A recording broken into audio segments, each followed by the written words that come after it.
Il y avait 5 matchs au programme ce soir sur les patinoires de National League. Carton plein pour les clubs romans. On va y revenir avec nos invités, avec Geoffrey Vauclair, avec évidemment Florian Kaunz, Stéphane qui est là, mais surtout, messieurs, l'image du jour. Celui qui est devenu l'homme finalement de cette soirée, en venant faire une pige du côté de Genève Servette pour suppléer les nombreux suspendus. C'est lui qui marque le game-winning goal pour les Aigles face aux ZSC Lions. Je veux bien sûr parler du héros du jour, Guillaume Asselin.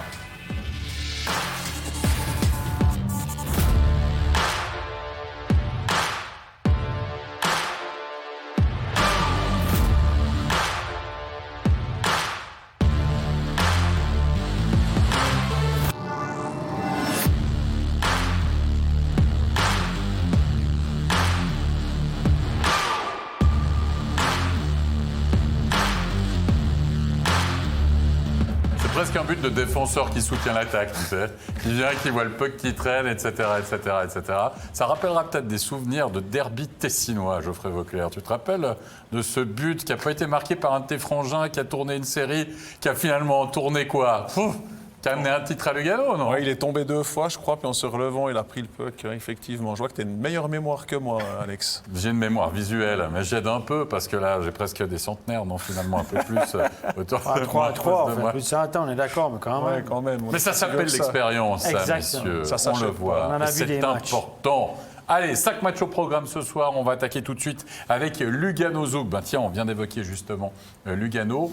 Lugano-Zoug, un match, vous allez voir, qui va véritablement tourner au cauchemar pour le HC Lugano très rapidement dans ce début de partie, puisqu'après 19 petites secondes, c'est un certain Diaz, futur fribourgeois, qui va aller marquer l'ouverture du score. Il a bien soutenu l'attaque, là, et finalement peut marquer Geoffrey Vauclair. Ouais, il a bien soutenu l'attaque, mais je vois aussi que la défense de Lugano, c'est pas au top sur ce coup-là.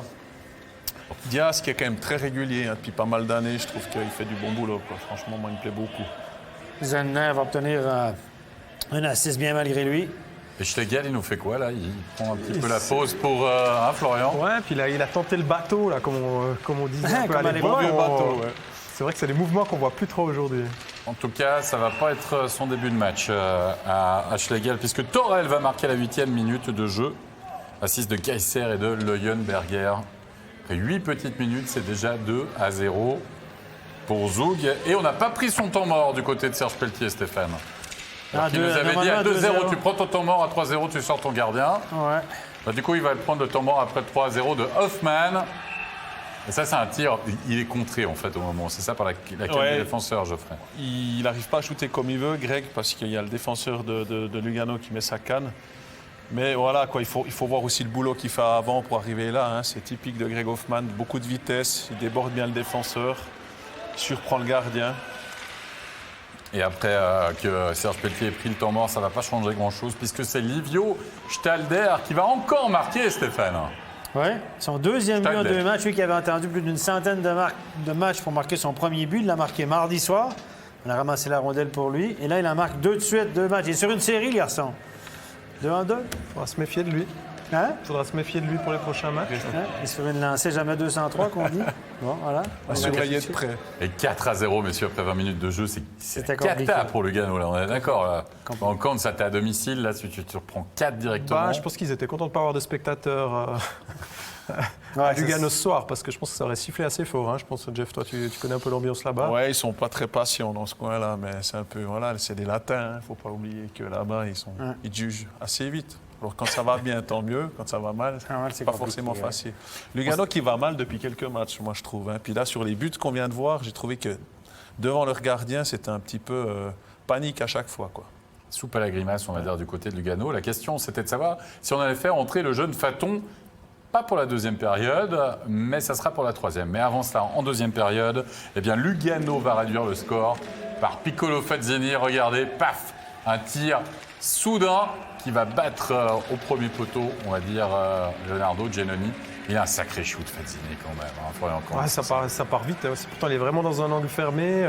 puis- C'est quand même pas n'importe qui au but, mais il trouve le petit angle en déclenchant vraiment rapidement avec les poignets le shoot, quoi. Mais là, Younan, il fait un sacré travail devant la cage pour cacher, masquer Fazzini. Fazzini trouve le petit trou, comme tu dis. Puis son tir, il est même pas très puissant. Il est vraiment il est sur une jambe et tout. Il veut juste viser correctement.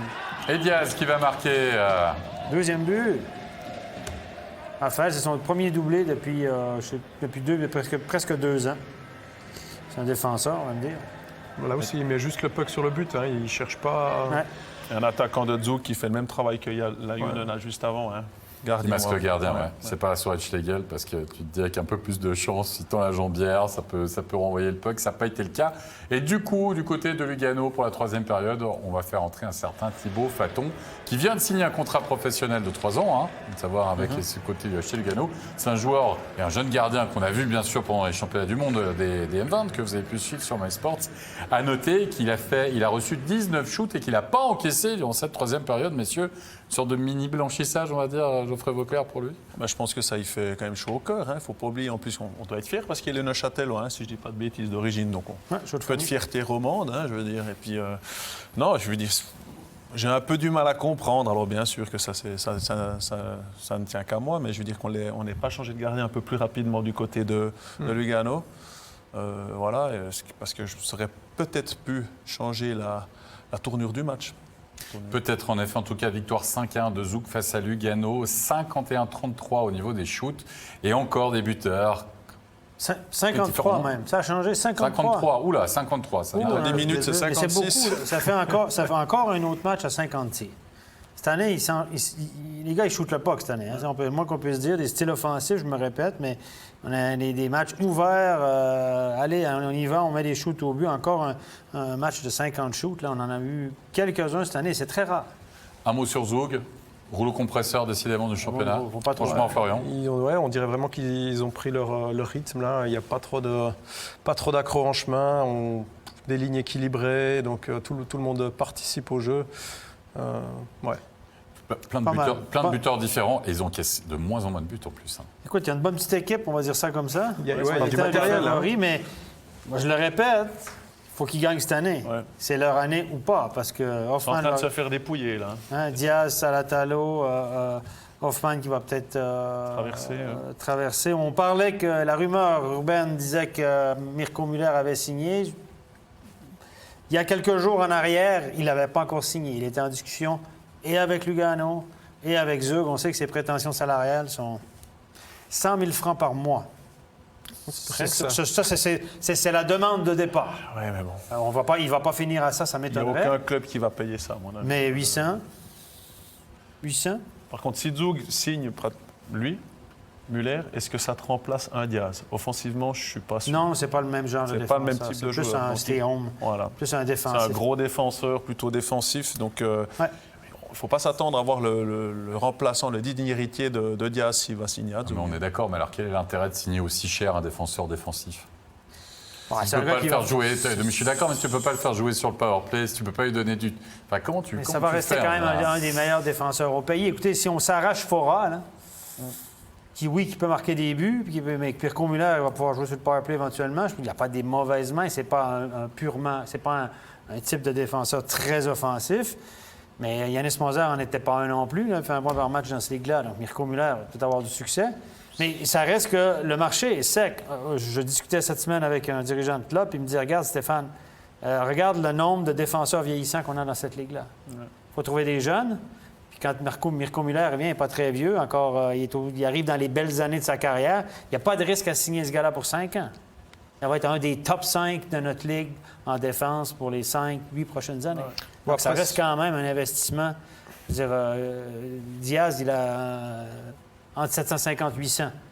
Azur, tu prends le salaire à Diaz, tu le donnes à l'autre. Ça reste quand même un pari un peu différent de Diaz. Diaz, il avait quand même joué quelques années en Suisse. On savait quand même ce qu'il valait. Là, ça, c'est sûr. Mirko Müller, ça fait longtemps qu'il est loin. Puis lui, il n'a pas joué depuis presque une année. Hein. Donc là, maintenant, il ne faudra pas s'attendre à des miracles en fin de saison s'il signait maintenant. Et c'est pour les années à venir. Ça reste quand même un gros poisson. Puis le gars, il sait qu'il y a une rareté. Puis moi, j'attends. C'est vrai. Et puis quand il y aura 10 étrangers sur la glace, la rareté elle va tomber. Puis de toute façon, tu peux aller trouver un défenseur défensif pour 4 fois moins. Non, mais je sais pas, j'en sais rien. Ça, c'est l'homme d'affaires. Ça, c'est l'homme d'affaires. C'est le businessman qui parle.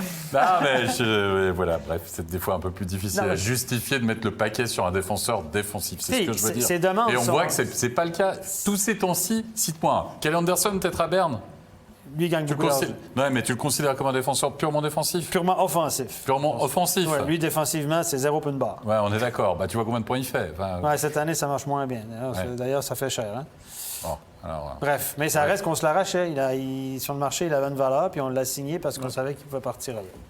à voir ce que ça va donner, en effet, du côté de Müller, peut-être pour Zug. Fribourg-Rapperswil, maintenant, du côté de la BCF Arena, avec Noël Bader du côté de Rapperswil dans la cage et Connor Hughes du côté de Fribourg-Gotteron. C'était l'interrogation. Eh bien, il a tenu son rang, le portier fribourgeois, sauvé par ses montants à 2 reprises lors des 20 premières minutes de jeu. Bikoff a aussi touché les montants. Et puis, en deuxième période, il y a les buts qui sont arrivés. 3 poteaux en première période. Prenons en compte, c'est 3 buts en deuxième, avec un certain Stolberg qui a allumé la mèche. Puis surtout, on a senti, on va dire, un poids s'enlever des épaules peut-être de Fribourg dans ce match.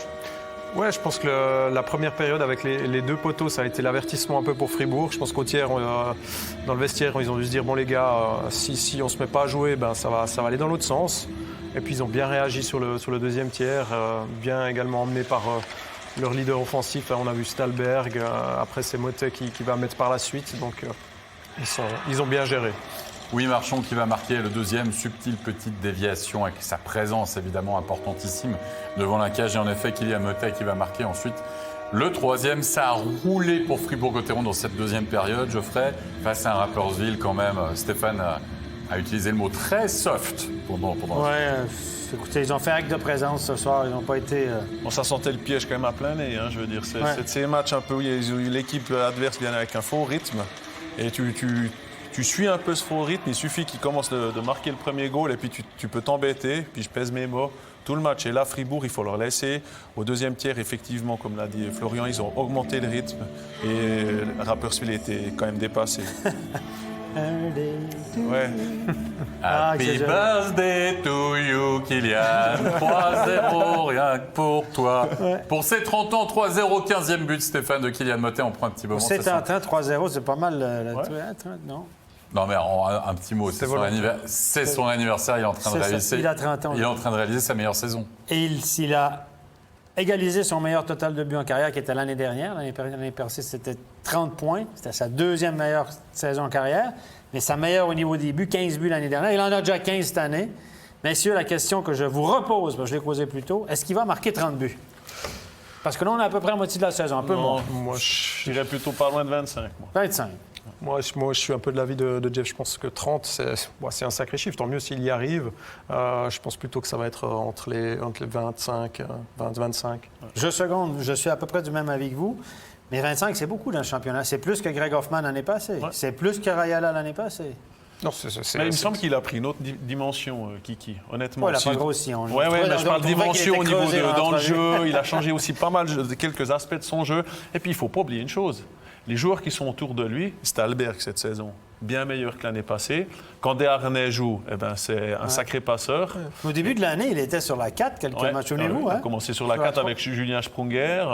Il a mangé un peu son pain noir, mais c'est vrai que la confiance fait aussi énormément. On le voit sur ses buts en powerplay. Il ne se pose pas de questions, il shoot. Quand tu doutes, tu hésites à shooter, tu préfères donner le puck à un autre pour ne pas arriver sur le banc puis que tout le monde te regarde pourquoi tu as shooté en dessus de la cage. Et là, c'est vrai que Kiki a un immense shoot. Il a toujours un immense shoot. Il l'utilise et à bon escient. Et là, sur ce soir, Kiki aime shooter en haut. Et là, on voit que... Malgré lui, il a shooté en bas. Malgré lui, il a shooté en bas et ça rentre. Ça marche. Et ça, on a tous vécu une saison comme ça. Moi, ça m'est aussi arrivé. Alors, je n'ai pas mis 25 goals, hein, mais j'ai fait aussi une bonne saison. Une fois que j'ai marqué plus de 10 goals. Voilà, tout marche. Tout marche. Et il y a aussi, il y a le casque. Enfin, il est top scorer, il a ça. Quoi. Je veux dire, c'est Kylian Motet, il est top scorer. C'était déjà un peu le cas la saison passée. Mais là, il est ancré, c'est le top scorer d'équipe. Je crois que personne ne se pose par match. Tu vois, Florian, c'est que ça pourrait peut-être t'écraser à un moment, tu vois, ce poids un petit peu, te mettre trop de pression. On a l'impression que ça le galvanise, en fait. Ça revient un petit peu sur sa maturité, parce que, comme on l'a dit, début de saison un peu plus compliqué. Je pense qu'en début de saison, Dubé, il a fait des transferts. Il a voulu aussi donner la chance à ceux qu'il a fait venir. Puis, automatiquement, ça a fait reculer Kiki, Julien, etc. Et puis, on voit qu'il a su garder aussi la sérénité, d'avoir confiance en son jeu. Et puis, au fur et à mesure, c'est lui qui a pris le dessus. Et puis, quel leader offensif. Puis, on l'a dit, il a aussi 2 joueurs le complète assez bien, puisqu'on a un gars assez physique avec Stalberg. Et puis quand il est là, Desharnais, c'est aussi un super playmaker qui peut le servir qui dans les meilleures conditions possibles. Ouais. Allez messieurs, on s'est quitté à 3-0 après 2 périodes. Il y a encore eu des buts lors de la 3e période avec le but de l'espoir signé Roman Červenka. Alors Roman Červenka, un fantomatique pendant le match, mais qui va quand même marquer son petit but parce qu'il est quand même meilleur pointeur du championnat. Il ne faudrait peut-être pas l'oublier non plus. Hein. C'est ça qui est génial parce qu'on l'a quand même pas mal suivi pendant ce match. C'est pas le joueur le plus physique, le plus énervé, mais il sent le jeu, ce gaillard. Il sent toujours où le puck va aller. Regardez, il marque là dans un angle pratiquement fermé. Des joueurs comme lui, on n'en a pas énormément dans le championnat. C'est un peu des artistes et moi j'aime bien de temps en temps avoir des joueurs comme ça sur la glace. Avec un assist de Moses et puis là, ce but importantissime, mine de rien, de Marchand en breakaway. Florian Kohns, de Brodin en breakaway parce que ça, si Bader fait l'arrêt, voilà, ça peut relancer en fait l'équipe, etc. C'est un moment important du match. Ouais, tout à fait, parce qu'on sentait aussi Rappi commencer à presser un peu plus, donc on aurait pu se faire des frayeurs du côté de Fribourg. Et puis Brodin, il a bien joué. Alors c'est clair que c'est pas forcément le plus grand gardien de la ligue, mais il a bien senti le coup. Il a assuré le shoot à côté de la jambière. C'était assez propre. Hein. Clark qui va une nouvelle fois réduire le score pour Rapperswil sur un assist de Vetter. 4-2, mais on a l'impression là, plutôt par rapport au premier but, on va dire, Geoffrey, on a quand même l'impression que là, ils ont laissé passer leur chance juste avant, on va dire.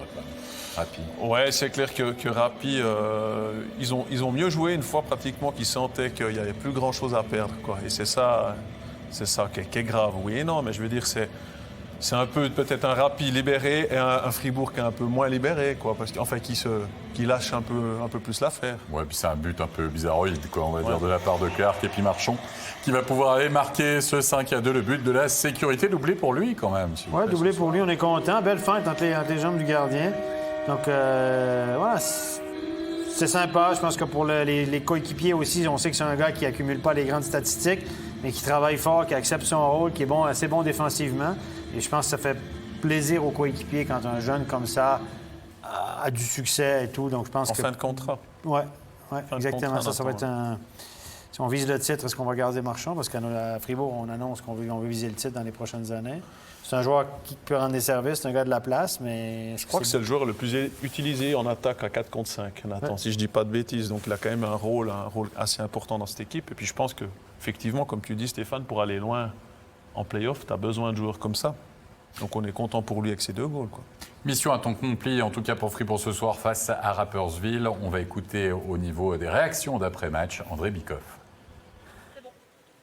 André Bikoff, une victoire convaincante contre Rapperswil, malgré un premier tiers où vous avez peut-être un peu douté. Vous avez dû faire des adaptations pour trouver la faille. Ouais, effectivement, on n'était pas assez présent devant le filet adverse. Et puis, c'est ce qui a débloqué la situation avec 2 buts sur déviation.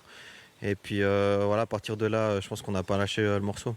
À quel moment, pourquoi c'est vraiment important? À chaque fois que vous avez encaissé, vous avez su réagir assez vite. Est-ce que ça, c'est important pour rester dans le match et faire la course en tête? C'est toujours une bonne chose de pouvoir tout de suite réagir. Je pense que ça fait mal à l'adversaire aussi. Et puis, c'est des buts qui sont très, très importants. Ils sont beaux à prendre. Et puis, c'était à chaque fois une bonne réaction de la part de tout le monde. 26 matchs, c'est la moitié de la saison. Si on fait un bilan, est-ce que Fribourg est à la place où on l'attend? En tout cas, selon votre analyse? Je pense qu'on mérite là où on est. Il y a eu pas mal de critiques à notre égard par rapport au fait qu'on jouait pas bien contre les grosses équipes. Et puis je pense que là, on va avoir un bon test ces prochains jours pour pouvoir essayer de contredire ces idées. Mais non, je pense que dans l'ensemble, on peut être très content. On a montré du caractère dans pas mal de matchs. On a su gérer des bonnes avances. Et puis, non, je pense qu'on a en tout cas pour l'instant un très bon groupe. Et puis, je me réjouis de la suite de la saison. Nous aussi. Merci André. Merci. Et oui, ça suit la presse, bien sûr, les joueurs, on le sait, évidemment, c'est la grosse question qu'on se pose, messieurs, pour Fribourg. Stéphane, t'en as parlé souvent. Attention, le calendrier, il est terrible pour Fribourg-Gotteron. Les prochains matchs sont terribles. Les 5 prochains matchs, c'est 3 fois Genève, 2 fois Zurich, quelque chose comme ça. Écoutez, les chiffres sont là. Ils n'ont pas gagné. Ils ont fait 4 points sur une possibilité de 24 ou 27 depuis le début de l'année contre les top 4 équipes. Ils n'ont pas joué beaucoup contre eux. Par contre, ils ont fait très peu de faux pas contre les équipes en dessous d'eux. Puis les équipes sont peut-être en dessous parce qu'ils les ont battus souvent, vous allez me dire. Mais c'est vrai que... Et puis, honnêtement, il a raison. C'est vrai qu'ils font une belle saison. Le jeu qu'ils présentent, c'est intéressant. Ce soir, une petite victoire facile contre un adversaire qui n'est pas à la hauteur, mais sur le talent, un petit effort. On a mis le turbo au deuxième tiers, puis ça suffit. Et voilà, maintenant, c'est sûr que s'ils gagnent leur part de match contre les grosses équipes, bien, ils vont rester dans l'autre tableau. Par contre, sinon, voilà. Dès dimanche, ça sera face à Genève, bien sûr, Ouais, à je serai suivre là sur place, sur MySports. Un petit Fribourg-Genève à suivre à 15h40. Allez, on va passer à Bienne, si vous le voulez bien. Langnau-Bienne. Langnau-Bienne. Ça, c'est pour le lancement, puisqu'on a Geoffrey Vauclair sur le plateau, on va en profiter. T'as pas mis le t-shirt, Ça fait je suis déçu, plaisir, parce que j'adore ton t-shirt Langnau, pas cette fois. Mais quoi qu'il en soit, ce match, vous vous dites, ah, ça me rappelle quelque chose. Bah oui, ils ont joué les deux mardi. Et puis, Bienne s'était imposé 4-0 avec un certain Pertu Lindgren qui avait même marqué 2 points pour son premier match. Et là, attention, c'est parti! Branchez le chrono, regardez bien en haut, 11 petites secondes, ça va revenir. Et qui c'est qui va récupérer ça? C'est Sami Kreis. Bim, il va allumer Pounenovs 1-0, mais c'est pas le but, Geoffrey, le plus rapide de l'histoire de la National League. Non, j'ai mon collègue et ami Jeff de Beta qui m'a envoyé un message en me disant que Yarenchuk en 92 avait marqué après 6 secondes et puis Peter Jaks en 98 après 6 secondes aussi. Je croyais que tu allais dire après 0,6 secondes. Non, 6 secondes quand même, non, faut pas exagérer. Ouais. Mais voilà, quoi, donc c'est vrai que c'est assez fou, 6 secondes. Puis là, bon, en seconde aussi, bon, on voit très bien qu'il y a une erreur là d'un joueur de Langnau qui redonne le puck directement à Kreis. Et puis, Le tir, par contre, Le tir, il envoie une sacrée cacahuète. Ah, bijou. Il s'est entraîné toute la semaine avec Rayala, un peu là. C'est un peu le même Ouais, chose. c'est un shoot à l'arrière, là. Ouais, exactement. Mais quand même, à part ça, vous êtes le coach adverse, là. Tu fais ton plan de match, là. Ça commence Tu fais fort. tout un discours, S'il n'avait t'arrives, pas t'as écrit tout ça- qui sort du vestiaire. Oh, ouais, pam, pam, 11 secondes, goal. Il n'avait pas écrit ce scénario-là. Non, c'est sûr. ça y a donné un argument. Ils sont contents comme ça. Ils pourront dire, le coach pourra dire au tiers-temps, je vous l'avais dit, Ouais. vous n'étiez pas prêts. Ça sent le vécu, ça. hein. On a tous Tous les vécu coachs sont ça. comme ça, toi. Ouais, bien sûr. On l'a dit, on a perdu 4-0 mardi. Putain, on se prend encore le premier après 11 secondes de jeu. Quoi qu'il en soit, réaction des Tigres de Langnau en deuxième période. C'est Gross Niklaus qui va marquer le 1 partout. But de Langnau en supériorité numérique. C'est presque Noël, puisque ça faisait 45 minutes et 8 secondes que Langnau n'avait plus marqué en power play. C'était depuis le 28 octobre dernier. Mais tu de quoi? Octobre? Octobre? Décembre. Décembre? Bon, avec les quarantaines, J'écris maintenant, sont pas tellement en mal, jour, ça va euh, être un petit peu. Hein? Parce que des fois, avec 10 jours de quarantaine, vous êtes vite 10 jours sans marquer un but en power play. Mais... Non, mais 45 minutes, Steph. Ah non, c'est 45 minutes. Il manque un petit peu de talent à la CAQ. Ben, ils ont marqué des buts quand Eric Brandström était là, le jeune Suédois de 21 ans, là, qui est retourné de l'autre côté. Puis là, ben, il est parti, le garçon, c'est un peu plus compliqué. c'était Moi, on une était grosse chercher un perte. tout petit bonhomme, là. On n'entend pas trop parler pour l'instant. Comment il s'appelle déjà? Nilsson. Marcus Nilsson. Ouais. Allez, on va se rendre en troisième période. C'est Gillian Colère qui va marquer le 2-1 pour le HC Bienne, le game winning goal de cette partie en récupérant, vous le voyez, ce puck et surtout Mario Kantz. Alors ça, il risque de s'en rappeler celui-là. Tu te rappelles quand j'ai marqué le game winning goal en cassant ma crosse? Ah ouais, ça va lui faire un beau souvenir. C'est un peu triste pour le gardien d'encaisser des buts comme ça. Mais bon, hein, à la fin de l'année, ce sera un but. Hein.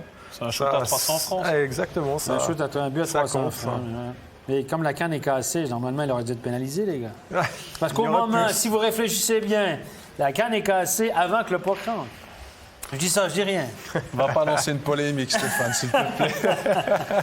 Yanis Moser, un petit muffin qui va marquer le but de la sécurité, le 3-1 avec cette victoire de Bienne. Et puis j'aimerais revenir sur la crosse cassée. Stéphane, C'est une boutade, on est d'accord. comment tu peux être persuadé que la canne se casse avant que le puck... Ben, parce qu'au moment, la canne se casse forcément au moment où il fait le shoot puis qu'il plie cette canne. Exactement. Puis le puck n'est pas encore parti ou il est sur le point de partir. Moi, je sais pas, c'est une loi de la physique. Là. Non, c'est juste, je suis d'accord avec toi. J'ai jamais vu une canne se casser après le shoot. Ou le joueur, Non, la là, c'est casse dur, après, hein. le joueur la casse après le shoot, si tu ne marques pas. Ça nous est déjà arrivé, Voilà. ça. Mais vous avez vu le tir après de Yanis Moser. Lui, il n'a pas cassé sa canne, mais il a utilisé son flex. Non, c'est un muffin qui envoie, mais ce que j'ai beaucoup aimé, c'est qu'il a trouvé L'espace. l'axe de shoot. Ouais. Il a eu un cherché. petit peu ce moment d'hésitation. Il a ramené le puck proche de ses patins. Il a trouvé un axe de shoot. C'est ce qu'on dit de lui, qu'il trouve assez facilement une ligne de shoot. Ouais. Par contre, j'ai pas compris là, l'attaquant de Langnau, comment il a essayé de bloquer. Il est parti avec la canne en avant, la tête baissée. Nouvelle technique, ça. Ouais, je sais pas, c'est peut-être C'est le modèle 2021 Langnau de block shot. ouais. Ouais, on a vu un aussi à Rapperswil ce soir, Andaga, qui a fait un modèle 2021 de block shot aussi. Rien ne nous échappe. Non, surtout pas, on est là pour ça. Et non, mais lance pas la polémique sur la canne cassée. Là, Ah non, parce que c'est une blague, évidemment. On ne veut pas accuser un joueur de jouer avec une canne cassée. C'est de la... Non, c'est une blague, évidemment. Mais en y réfléchissant bien, voilà. Non, on est d'accord. Aïe. Ça, c'est un cas pour le casebook, comme Exactement, on dit. le livre des cas. En tout cas, 3-1, victoire de Bienne, carton plein de victoires de suite. Ça faisait un moment que c'était plus arrivé, ça, du côté du HC Bienne. Le timing était bon pour rencontrer Langnau? Pour faire le changement, etc. Ils en avaient avec besoin, Davos. je veux dire. Ils en avaient besoin, franchement, de ces points. Et c'est ce qu'on a dit avant. On parlait avant de Fribourg qui fait les points contre les équipes plus bas. Et là, Bienne a fait ce qu'il fallait sur ces 2 matchs. Parce Et moi, je pense que dans la transaction, je ne sais pas ce que vous en pensez, là, maintenant, à court terme, Lindgren et Ischier sont gagnants. Sur le moment, oui. Juste là, maintenant. Sur le moment. J'aurais pris le deal aussi. Ouais, sur la glace, mais en plus que chacun a gardé les factures, chacun a gardé les salaires de son côté. En plus. Donc, non seulement, parce qu'on s'est d'accord que les deux, ils coûtent beaucoup plus cher que le Stram Minus Beaumont. Donc, à court terme, Bienne, c'est win-win. C'est clair. Je pense que Davos, dans son idée, c'était sur du moyen long Ouais, terme. c'est juste. Donc, Ils sont en train de les 2 reconstruire. clubs sont contents, mais c'est vrai qu'actuellement, sur ce moment, Bienne a fait un meilleur move. On va passer maintenant à Genève Servette, si vous voulez bien. Et avant ça, mais oui, on a une interview, bien sûr, une réaction après cette victoire du côté de Bienne. On va écouter le jeune Jason Dubois. Jason Dubois, 2e match en National League pour vous. Comment vous analysez cette rencontre? On pouvait pas mieux commencer. Marquer après 11 secondes, ça nous a mis dans les meilleures conditions possibles. Et puis, commencer un match en menant 1-0, on laisse l'adversaire derrière et c'est toujours plus difficile de courir après le score. Après, ils ont marqué sur un power play. Et puis, avec la patience dont on a su faire preuve, on a fini par empocher les 3 points ici. Pour vous, cette expérience en National League se passe, j'ai envie de dire, quand même bien, d'après ce qu'on peut voir sur la glace? Ouais, ça se passe pas trop mal, dans le sens où je joue assez simple. Je n'essaie pas de faire des fioritures, des choses en trop. Et puis, quand on joue simple, en général, on ne fait pas de bêtises. Et puis, c'est mon job principal, on va dire. Ça donne des idées peut-être pour une suite de carrière? Ça, on verra. On va déjà terminer la saison, voir ce qui se passe, que ce soit ici avec Bienne ou surtout avec Chaux-de-Fonds, parce que Chaux-de-Fonds, c'est quand même le plus important, on va dire. Et puis après, qui vivra verra, on va dire. Merci bien. Plaisir. Oui, c'était la soirée des renforts de Ligue, c'est-à-dire de Swiss League à la National League. C'était également le cas du côté de la patinoire des Vernets, où Guillaume Asselin venait un petit peu renforcer l'équipe de Genève Servette, plombée par les suspensions. Il y avait notamment pas de Temernes, pas de Marc, toujours pas de Ria du côté de Genève Servette qui recevait Zurich.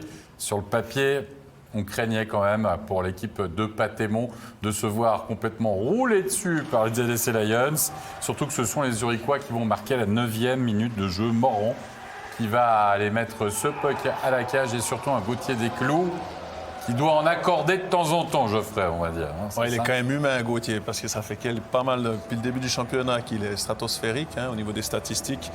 Et là, on va dire qu'il loupe un peu le puck. Ça arrive à tous les gardiens. Donc, et puis Antoine Morand n'en demandait pas tant. Avec l'égalisation de Genève Servette en supériorité numérique, c'est Winnick qui va aller dévier ce puck devant la cage.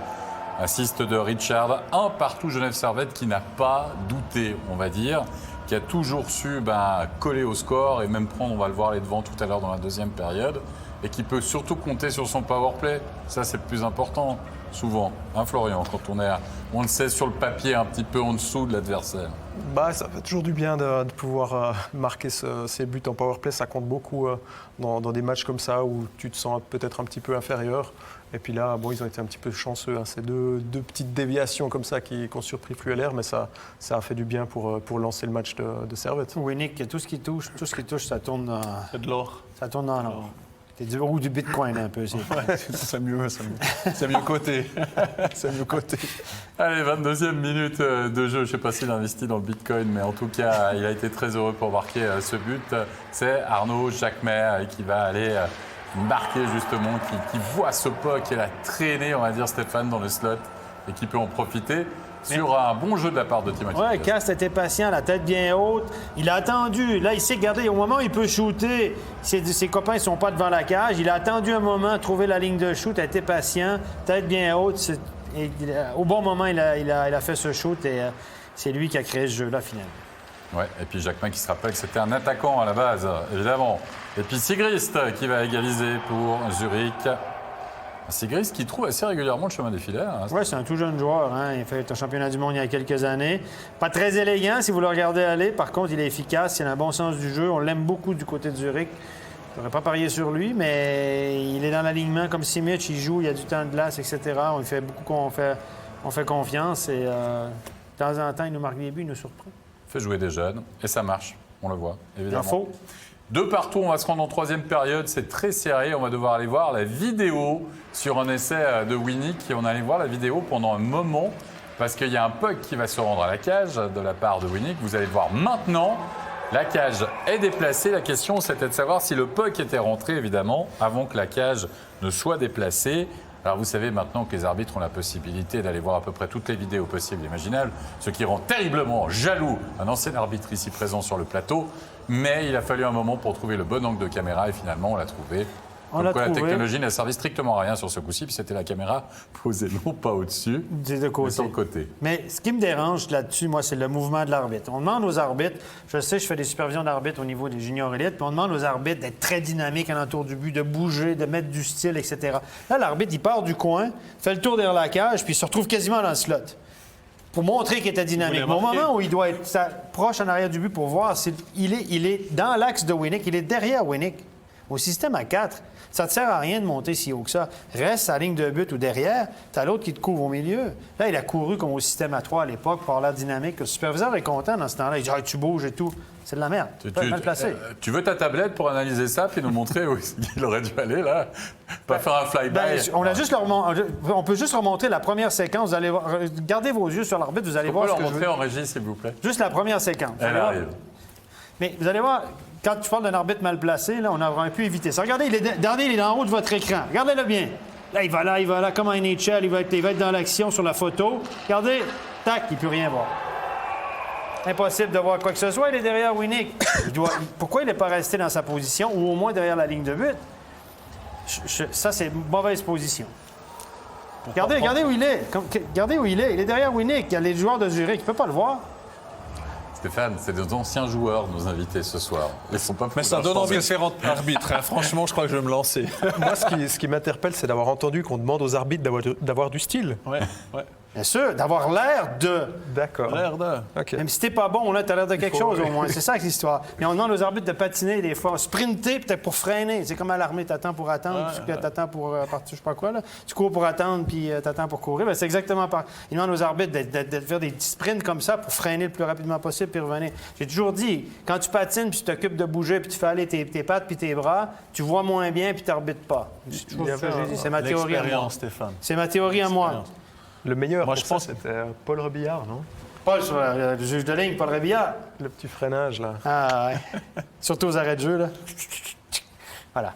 Bref. C'était la séquence coup de gueule, voire souvenir au niveau de l'arbitrage. Pas forcément des bons. Hein. Et des juges de ligne. Quoi qu'il en soit, il n'y aura pas de but qui sera marqué dans cette troisième période. On va se rendre en prolongation. Un point qui satisfait déjà d'un côté les deux équipes. Et c'est Genève Servette qui va passer l'épaule. Regardez ce puck, c'est qui va le pousser au fond et qui va donner la victoire. Un certain Guillaume Massin. Et là, l'histoire est magnifique, l'histoire est belle. Ah, ouais. Il n'a pas fait le trajet de Pissière pour rien du tout.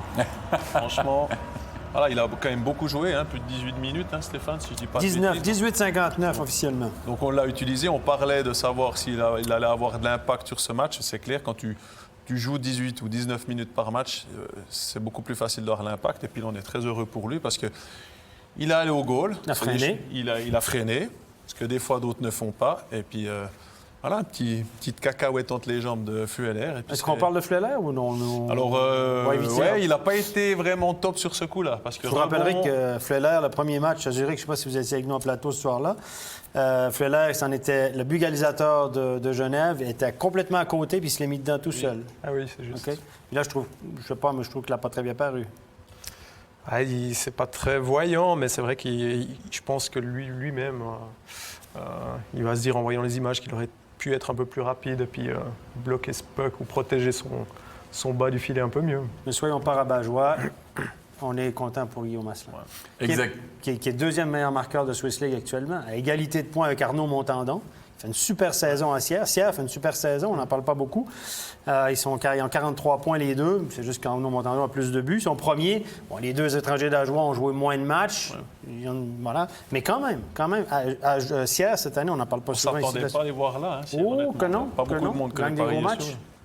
Grâce notamment à Asselin qui fait toute une saison. Et du coup, on va enfin pouvoir l'entendre à l'interview après ce magnifique but et cette victoire de Genève Servette, Guillaume Asselin. Guillaume, vous allez me raconter un petit peu votre journée parce que c'est un petit peu la belle histoire de la journée. Genève amoindri face à Zurich. C'est votre premier match en National League. Buteur décisif, vous offrez la victoire à Genève Servette ce soir. Comment ça s'est passé pour vous? Ça s'est passé très vite. Je pense que depuis que j'ai reçu l'appel pour venir jouer, c'est difficile à réaliser un peu. C'est toujours qu'est-ce que tu recherches de jouer dans le niveau supérieur. Puis de jouer ici aujourd'hui, de faire tous l'entraînement ce matin, puis les meetings avec les coachs, puis rencontrer les joueurs, c'était vraiment un plaisir. Puis de pouvoir gagner, de jouer un gros match, c'était super le fun. D'être le buteur en plus à la fin. Mais pour vous, ça a été difficile de vous adapter peut-être en début de match au niveau supérieur? Oui, bien, je veux dire, j'étais stressé un petit peu aussi, là, je vais vous avouer. Mais ça va plus vite que les niveaux que je joue habituellement. Mais je pense que Daniel puis moi, avec qui je jouais, ils m'ont beaucoup parlé, puis ça a bien été. Puis on a joué un bon match, je pense. Bravo, encore félicitations pour ce premier but. Merci. Sacrée histoire et belle histoire. En effet, c'est vrai qu'il a été aligné avec des gros joueurs, on va dire. Ouais. C'est important, ça, Florian, là? Bah, c'est clair que c'est important. Bah, il l'a dit, il était un petit peu nerveux. Puis de savoir que tu joues avec deux gars comme ça, bah, ça aide quand même, quoi. Donc, tant mieux pour lui. On voit, ça fait plaisir. Hein. C'est un gars un Québécois qui arrive là, qui joue à Sierre. Tout d'un coup, il a l'opportunité de jouer avec Servette. Puis on voit vraiment qu'il est content d'avoir pu jouer ce match-là. Il était sur la glace en powerplay, déjà. Pas en powerplay, en prolongation. Ouais. Il a marqué, il était sur la glace. Si t'es pas sur la glace, tu peux pas le marquer, ce but-là. On l'a envoyé volontiers. Puis il va au rebond, il freine et tout. Puis lui, c'est un grand copain de Charles Hudon. Il a été coéquipier de Charles Hudon avec les Saguenayens de Chicoutimi dans la Ligue junior majeure du Québec. Ils ont joué ensemble, ils ont le même âge. Non, mais souvent, parfois, quand on fait venir comme ça pour une pige un étranger du second niveau, on va dire Geoffrey, il vient faire le nombre.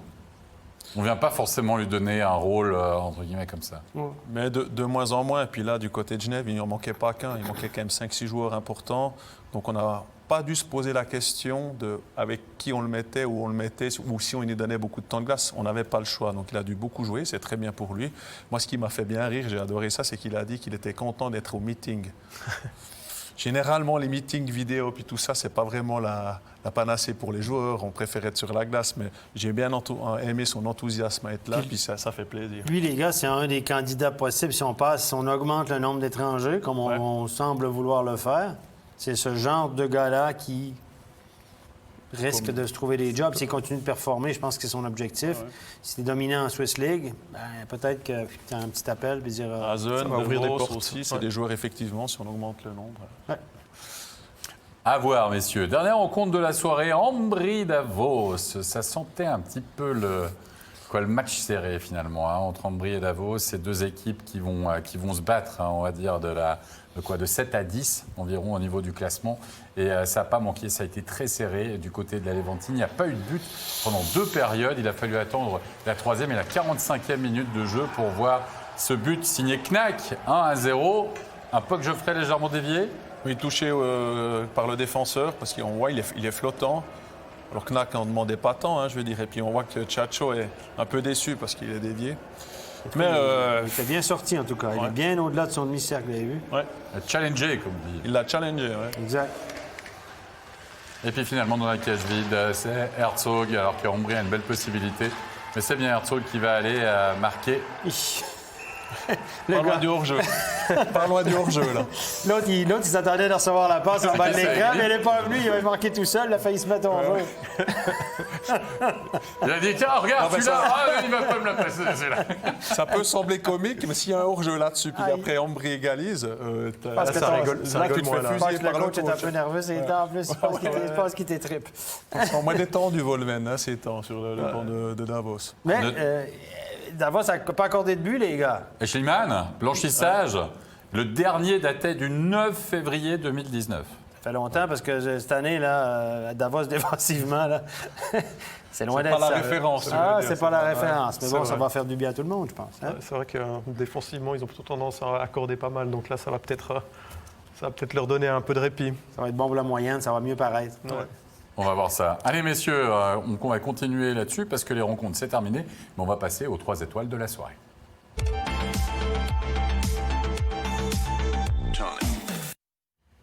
Et la 3e étoile, on vient d'en parler justement, c'est le portier de Davos, Schliemann. Sandro Schliemann, blanchissage pour lui, mais ça, là, il le signe dans un match très important, Stéphane, parce que celui-là, on a dû le cocher du côté de Davos dans le calendrier face à un adversaire direct. Oui, exactement. C'est ça, c'est un adversaire direct dans les bas de classement. Deux équipes qui sont sur le courant alternatif. Et puis ce soir, ça ne tournait pas pour Ambry. Mais lui, il a été très, très bon. 30 shoots, blanchissage. Et on fait la rotation entre lui et Maillère. C'est presque un match sur deux, alors qu'on pouvait s'attendre que Maillère ait la pole position. Mais c'est vrai qu'après le match qu'il a connu cette semaine, 63 tirs par Fribourg, paraît-il. Donc, 68, maintenant 63 officiellement. ça a changé 2-3 fois. Non mais ça a augmenté, on ne te l'a pas dit, ça a rechangé. Ah, ça a rechangé de nouveau à la t'embête. hausse. Allez, on va parler d'un futur fribourgeois, cette fois-ci bien sûr, Raphaël Diaz, 2 buts pour lui ce soir, le pilier de la défense de Zug, Florian, qui va quitter Zug, ça on n'arrive toujours pas à y croire d'un côté. Ouais, c'est vrai que c'est un peu la surprise de l'année. Hein. On pensait finir tranquillement la carrière là-bas. Bon, tant mieux s'il atterrit à Fribourg. Je pense que c'est un des défenseurs les plus constants, les plus réguliers, que ce soit offensivement et défensivement, même avec les années qu'il y aura devant lui. Je pense qu'on peut compter sur lui. Il l'a encore montré ce soir.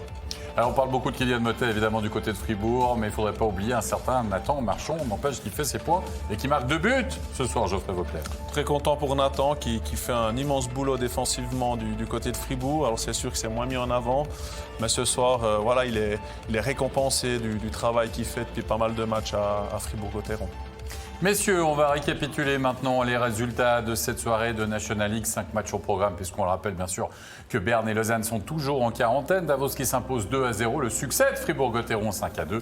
On vient de voir la victoire de Genève Servette 3-2 après prolongation. Zug qui fait le carton de la soirée 5-1 face à Lugano et victoire de Vienne 3-1 face au Tigre de Langnau. Et au classement, ce qui nous donne Zug qui j'ai envie de dire, il y a presque un gouffre maintenant. Il y a quand même 10 points d'écart entre Zug et les ZSC Lions. On retrouve Fribourg-Gotteron, 26 matchs, 48 points donc sur le podium. Lausanne qui n'a pas joué depuis un moment, 5 matchs de moins, 42 points, 41 points pour Genève Servette. Lugano est 6e avec 36. Puis ce fameux groupe de 7 à 10. Rappelez-vous cette saison, il faut aller jusqu'à 10. Quand même. 7e, c'est une des pires places finalement de l'exercice. Davos, Bienne, Ambry, Rapperswil, c'est très serré. Il y a 5 points finalement entre ces équipes. Et puis les Tigres de Langnau et Berne. Peu de matchs disputés, c'est vrai, mais pour l'instant, distancés. Et puis un mot aussi de E-National League, puisque vous avez pu suivre en direct la 3e journée, une des rencontres de 3e journée, c'était hier sur MySports One. Eh bien là, Lausanne n'est pas en quarantaine et Lausanne s'est largement imposée 9-5 contre Zug. Des scores quasiment plus de baby-foot parfois que de hockey sur glace. Mais enfin, quoi qu'il en soit, Lausanne, vous verrez d'ici quelques instants, qui fait plus que jamais la course en tête au niveau du classement. Mais avant ça, on va récapituler les résultats de cette 3e journée. Beaucoup de buts, 6-5 pour Ambry face à Fribourg-Gotteron. Prolongation aussi pour la victoire cette fois-ci de Zurich face à Genève Servette. Rapperswil qui a pris l'eau face à Berne. 12-5, 4-3 pour Davos face à Lugano. Et bien, vous l'avez vu, qui a été battu. Lausanne est leader, le carton plein. Et puis, on retrouve Fribourg-Gotteron 4e, Genève Servette 7e et Bienne 10e. Voilà, ça c'est pour l'e-National League. Pour plus d'infos, pour avoir toutes les statistiques et tout ça, rendez-vous sur mysports.ch. On arrive à la fin de cette soirée. On va remercier nos invités. Geoffrey Vauclair, Florian Corns, Stéphane. On l'a compris, on te retrouvera au co-commentaire de la rencontre dimanche entre Fribourg et Genève Servette. Rendez-vous à 15h40. Toutes les rencontres du reste de National League dimanche à suivre sur MySports. Merci à toute l'équipe technique pour l'excellente réalisation de cette émission. Bonne fin de soirée à tous. Portez-vous bien, prenez soin de vous. Bye bye.